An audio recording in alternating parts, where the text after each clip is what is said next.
Oh, I'm back. Before making this video, I actually made one. I made one earlier. I made one almost a week ago about how companies are taking advantage of people and giving out misleading or wrong specs and all that.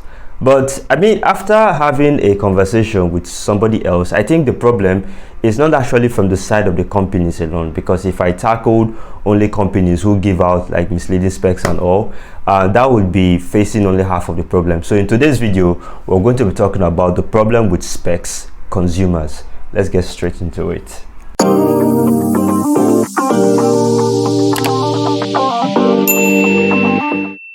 Alright, so specs are a big topic. Personally, I believe everybody should have a working knowledge of specs. I have already done a video about specs. I could probably leave it somewhere up there, or I'll leave it down in the description. But let's move forward. Let's talk about the problem with specs, and I'm going to be looking at consumers. Now, all of these gadgets, smartphones that are being made today are targeting consumers, you and myself. Now, there are people who know how phones work and how specs work, and they can just simply take a glance at a spec sheet and then they can be able to tell, you know, how a phone should or should not perform.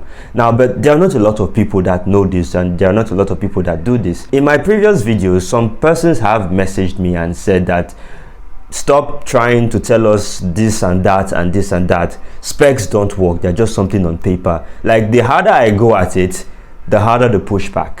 And so therefore, I initially thought that probably it was the companies, but once the companies do have their share of the blame, we as consumers, we the people, we also have our own share of the blame. Now, a lot of people do not know how to read specs. Many people I have seen when I write on my blog or I write on Facebook and I outline specs, and somebody is like, is this even English? And I'm like, yes, it's English. You just don't understand the context with which this stuff are being presented, and it's a major problem for a lot of people. Many people, I think I would actually even prefer those who would come on plain and say, I don't understand specs, to the ones who actually say that they understand, but in actuality or in truth, they do not actually understand it at all.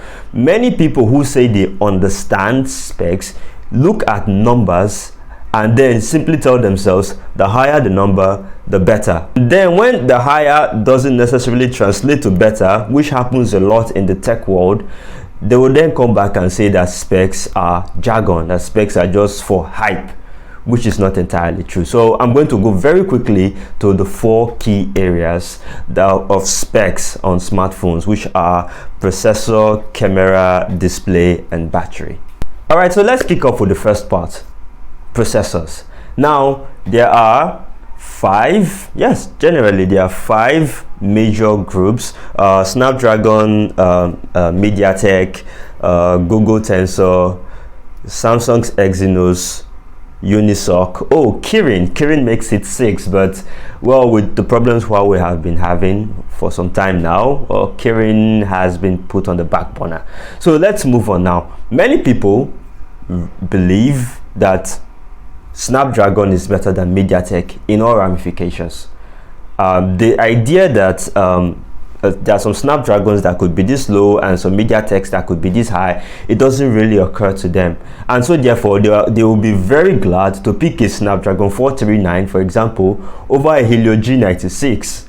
And I think I was having this conversation with someone too, and the person was like, I think we're talking about the Snapdragon 680 on the recently released Redmi Note 11, and he said, are you sure, are you very sure that the Snapdragon 680 is not as good as the G96? And I'm like, no, the MediaTek G96 is, in terms of processing power, photography and the rest, it's like far higher than the 680, the Snapdragon 680. Just because it's MediaTek doesn't mean that a lower Snapdragon is going to be better than it. So many people just who say they know specs, they'll just say Snapdragon. So far it's Snapdragon, insofar as Snapdragon is going to be better than everything else. There are some people who also believe that insofar there's Exynos written on the name, it's better than everything else. It is not always true. These companies make chipsets for flagship, mid-range, budget, entry-level. Entry-level Snapdragon is not going to be anywhere as good as a mid-range MediaTek. So that's the first part I want to tackle. The second part is the naming schemes. For example, when somebody sees, for example, a Snapdragon 675 and a Snapdragon 710, they just instantly believe that the higher number is better. As the 710, as the 675, 710 is definitely better, right? Not always, because there are some times where Qualcomm does this funny thing where it makes more powerful SoCs and gives them a lower name. Now, for example, if you ask an average person on the street now, between the Snapdragon 730 and the Snapdragon 720G, which one's better? They would want to think, like the average person who doesn't know how this stuff works, would just immediately blurt out that Snapdragon 730 is supposed to be better than the 720G. It is not actually. The 720G is better. Snapdragon 695 and Snapdragon 732G. In terms of processing power, which one is better? 732, 695. You'd want to think 695 is the inferior SoC, the inferior processor. Actually, that's wrong. In terms of processing power, the 695 is actually way better than the 732G in terms of processing power. So these are some of the stuff that you need to look at. When talking about processors, you don't look at the numbers alone. You need to go inside, look at the details and see what the processor is carrying, what CPU cores are there, what GPU, what ISP, what 5G modem, and so on and so forth. So with processors, lots of people will come and see they saw a certain number, it's supposed to be better than this. It is not always true. It is not always true. Please take your time and go through the details. Now, the next area I want to look at are cameras. Now, this one is a very hotly contested topic because, I mean, if people don't understand how like processors work and all that, at least they take pictures and then they can see the results on their phones and then they want to try and use that to judge. Now, a lot of ways which many people think and are starting to unlearn now how cameras are rated are just the megapixel count. Now, if an average Joe sees two phones, 48 megapixel, right? 48 megapixel, right? Not always. I see some people would see a certain camera with a certain number of megapixels and then they start screaming, it's a fake, it's a fabrication. No, it's not always. There are three pillars of smartphone photography: the image sensor itself, not even necessarily the megapixels, the image sensor, the ISP, and the software that runs the whole, the whole arrangement, from image interpolation to demosaicing to post-processing, and then it appears on your screen. Take this away. Megapixels don't count for much. It only counts for the resolution. Basically, the image sensor is what's important. Now, if you have a 48 megapixel image sensor like the GM1, for example, let's use the GM1 and compare it with the GM5. GM1, 2, 3, 4, 5. They could be both 48 megapixels, but the GM5 is obviously going to be better. Now, if you now have to also look at what ISP is processing it in the background, as well as the software that is used. I mean, everybody now knows what Gcam is. So that means, I think that should give you an idea how important software is to, making pictures from cameras look good. Do not just look at the numbers alone. Lots of smartphone users who scream that specs are rubbish do not even know what ISPs are, the different ISPs on the different SoCs, and the image software. This is very important. Displays are something that are coming up now, very, very important. I remember when the Technopovo 3 Pro came out, and I think some people were making a lot of noise about, yay, Techno has AMOLED screen now. Samsung users, eat your heart out. We have AMOLED too. We have AMOLED. We have got AMOLED screens, and we don't have to pay those exorbitant amounts you guys pay to have an AMOLED screen. AMOLED is AMOLED. Now, that is not necessarily true. AMOLEDs aren't always AMOLEDs, right? Now, AMOLEDs have different qualities and different levels, different categories. Now, obviously, there are some basic Chinese companies that do AMOLED displays. I mean, the technology is out there. Anybody can do it. They are branded and they are generic AMOLEDs. But basically speaking, you've got the super AMOLEDs and the dynamic AMOLEDs from Samsung, which are of definitely greater quality when compared to generic AMOLEDs or AMOLEDs from third party manufacturers that are trying to make the technology a bit more accessible and more affordable for everybody. So AMOLED is not always AMOLED. Another thing that should be noted too when talking about displays, because people only mostly look at if it's an LCD or if it's an AMOLED, and then they just basically look at the resolution of the display. But brightness is also very important. There's brightness now in nits. There's refresh rates, there's touch rates. I'm missing something here. Brightness, refresh rates, touch rates. Oh, HDR10. That's what brings out the HDR, the quality, the details and all that, the colors and all that. Yes, there's also colors too. Yes, the amount of colors that a certain screen can display. These are all of the many stuff inside the aspects that you have to check inside the display before rushing to the conclusion. Most people just look and they see AMOLED, HD, LCD, FHD, and then they just quickly make conclusions. No, there are other stuff that you have to look at underneath the hood as well.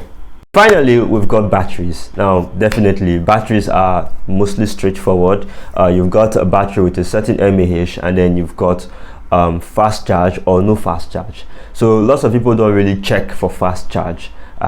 Then also with the fast charge itself, there are different technologies of fast charge, so you should know the different chargers with which to buy so that you can be able to enjoy the fast charge and all that. So most people just look at battery capacity and then they just turn their head away, and then next thing they buy the phone. After 1 or 2 months, they're looking for a fast charger, a quick charger.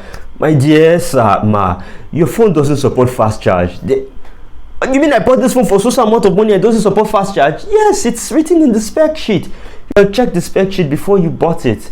And to round up, in summary, many people who talk about how specs are this and specs are that, especially a lot of consumers like me and you who don't really know these things, will just simply look at a spec on face value and then they rush to very, very quick conclusions. Specs do not always come out plain, and this is the problem. This is where companies take advantage of people. You need to understand the context of how these specs are being used, then that would then give you an idea of how it would perform. But companies know that people are not going to go in depth to check. They will just only get the summary of the specs and then rush to make very, very quick, usually bad conclusions from whatever it is that they display to people, that they show people. And this is very sad. I want to encourage anybody who is watching this video, sir, please learn specs. I know many people say they don't have the time, but when you want to buy a phone, you are definitely going to have the time. So I always say this: even if it's only a page every day, even if it's only one new thing you learn every day. There are people who have been reading about specs now for years, like myself included, and you can't learn everything in one day. And that's the mistake that many people keep making. They want everything very fast. I know we've got fast food, we've got fast internet, everybody wants fast answers now, yes and no. In tech, it is not always yes and no. So that's just what I want to try and make sure. I'm not criticizing anybody. Everybody cannot know specs. That's the truth. But you can always, if you want to be sure of your purchase, you should always, or you can always try and go the extra mile and then see what has been written there, because companies know that people will be lazy, and so therefore they will try and manipulate people. And many people screaming that specs are a scam this stuff is always going to play into the hands of companies. So please, my dear ladies and gentlemen, if you're seeing my face, if you're listening to my voice right now, if you just put this phone down and you're listening to it as some form of podcast, please, you should understand how specs work. If you don't understand how specs work, you should try and meet people who understand how specs work and try and get across to them. But I'm always all for self-sufficiency. So if you can learn the basics, over time you find that it becomes easier. People who have been with me on Facebook and on Telegram for the past 2 years now, that we've been on this smartphone education stuff. I'm starting to post stuff out now and not having to explain myself as much because people are starting to get up to speed. So it's very important. Learn how specs work. Companies are not going to teach you how specs work. On the other hand, companies are going to mindlessly hype their products and then get you to buy and then leave you high and dry. My name is Jeffrey and I'm out.